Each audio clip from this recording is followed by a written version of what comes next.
Why do you keep playing, Lavonte? You're great at it, but some guys just either lose their taste for it or what it takes to play at the level that you play. It's just not what you're into anymore. Why do you keep doing it? I believe, this past year was one of the most serious I've been about, making a decision on whether to, play again or not, or to retire. And just a lot of different factors, added up to me coming back. Obviously, the Bucs really wanted me back, and they was able to, give me my time to be able to, think about what I want to do, whether I want to come back or retire. And, all the pieces lined up for me to come back, man. So I was like, why not? I still feel great. I still love the game of football. That's the thing about me, man. I'm a fan of football. I love watching the game even when I'm not playing it. And I think that love for it is still there. And and the main thing is, Tampa Bay organization, they welcomed me back. They wanted me back. So that made me feel even better about my decision. Yeah, and they keep the band together. I mean, Jason Light has done this now multiple off seasons in a row, multiple new league years in a row, keeping the band together. And it's now this time around. Last year it was Evans. This time around it's Godwin saying yes. Like he's sticking around. So what do you think works there in Tampa? I just think the transparency between the organization and the players is really good. I've been blessed enough to be at this organization my whole career, so I don't know what happens at other organizations. But from what I hear, it's not like that. So for the organizations to still want their core guys to still be around, and for us, as players to kind of like see that they want us around, we do whatever it takes to, try to keep everybody together. That's just the relationships we build with the locker room and with the players. I mean, with the organization, you want to keep that intact. You know what I'm saying? It's a culture thing, and we're shifting it. And you want to keep those core guys there, kind of like, let it lead off to the younger guys, and then when the younger guys see that, they'll want to be in that same position one day too. So that just gives them more fire and more momentum to continue to play for this organization. Yeah, if I'm not mistaken, you go so far back with this organization that on your draft, you got a call from Greg Schiano welcoming you to the Tampa Bay Buccaneers. Was that the coach at the time? Yes, it was Greg Schiano, the head coach at the time. Man. And Mark Dominic was the GM. He was the GM, and now look. Now it's years later, and you got a ring. You got all, and the cannons are still firing, and all of that. Yeah.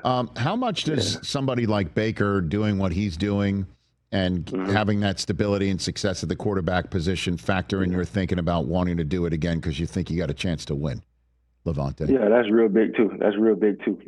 Baker reached out to me as well, over the offseason. He knew I was contemplating retirement or coming back, and he reached out and said, he'd love to do it again with me another time. And, the way the season ended last year, we weren't happy about it. We felt like we could go further than what we went. So, why not do it again? Baker is a true leader, man. Just love the way he plays the game, love the way he carries himself, off the field. And everybody in the locker room love him. We wanted him to be a part of our team, and he's taking over. He's doing great. Made the Pro Bowl 2 years in a row, and he's just going to keep doing it, just keep on excelling. And he wanted the guys around him, like me, Chris, Mike, Vita Vea, a lot of the guys that he's comfortable with. He wants us to continue to be around him and hopefully get a Super Bowl with him. So he called you during your process? Yeah, text message. Okay. Yeah. So your process, was it one of your famous darkness retreats, Lavonte, to make this? Is that what you did? Nah. I ain't ghost nobody in that like that. Everybody can get a hold of me. Everybody know how to reach you. Okay. Okay. But they just know that I just need a little time to myself. So what is that, in all seriousness, what does that entail? I mean, for somebody who's now, again, year 14, that is no joke. That is significant. And obviously you're in your mid-30s now. So what does this entail? You're being left alone to think about it. What does that mean? Yeah, obviously, when you get a little older, those hits feel a lot different going into the offseason. Your body feels a lot different going into the offseason. So I just wanted to see where my body was, how I felt, at a certain point in the off season. and then just giving myself time and giving myself space, getting my mind off football to see if I'd be okay without it.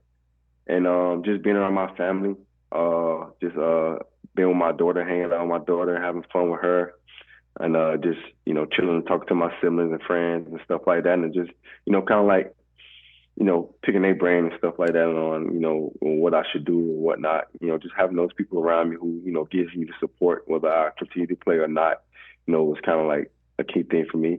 And for me, man, like I don't like to be stagnant, and I don't like to just sit around and do nothing. So it was a point where like I just needed to make a decision so I could start, moving on, and playing another year was the ultimate decision, and decided to call Jason, let him know, and we got it done. Catch the Rich Eisen Show live weekdays from 12 to 3 p.m. Eastern on Roku Sports Channel in the U.S.